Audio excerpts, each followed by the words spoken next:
পশ্চিমবাংলা ৭১ সবাইকে স্বাগত। ১২ই জুলাই ২০২৫ অনুষ্ঠিত হয় এজিপি কলোনির ২০তলা ভবন ১ নং ভবনের কল্যাণ পরিষদের নির্বাচন ২০২৫। নির্বাচনে মঞ্জুরুল আলম তারেক সভাপতি ও সাদ্দাম হোসেন সাধারণ সম্পাদক নির্বাচিত হয়। মোট ৬০টি পদে নির্বাচন অনুষ্ঠিত হয়। সাংগঠনিক সম্পাদক ও নির্বাহী সদস্য পদে কোনো প্রার্থী না থাকায় বিনা প্রতিদ্বন্দ্বিতায় নির্বাচিত ঘোষণা করা হয়। বাকি ৫টি পদে ১০ জন প্রার্থী প্রতিদ্বন্দ্বিতা করে। অন্যান্য পদে যারা নির্বাচিত হলেন: সহ-সভাপতি মোহাম্মদ জয়নাল আবেদীন, সহ-সাধারণ সম্পাদক মোহাম্মদ কাউসার শেখ, অর্থ সম্পাদক এস.এম. রফিকুল ইসলাম, সাংগঠনিক সম্পাদক মোহাম্মদ খলিলুর রহমান, কার্যনির্বাহী সদস্য জিনিয়া আক্তার মাহমুদা।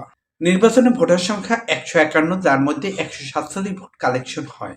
মোহাম্মদ আনোয়ার হোসেনের প্রধান নির্বাচন কমিশনার ও আলামিন সহকারী নির্বাচন কমিশনারের নেতৃত্বে ৭ সদস্য বিশিষ্ট নির্বাচন কমিশন দ্বারা নির্বাচন অনুষ্ঠিত হয়।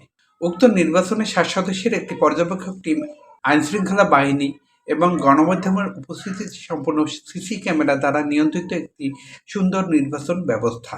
সকাল ৯টা থেকে বিকাল ৩টা পর্যন্ত একটানা ভোট গ্রহণ শেষে নির্বাচন কমিশনার সকলের উপস্থিতিতে বিকাল ৫টায় নির্বাচনী ফলাফল ঘোষণা করেন।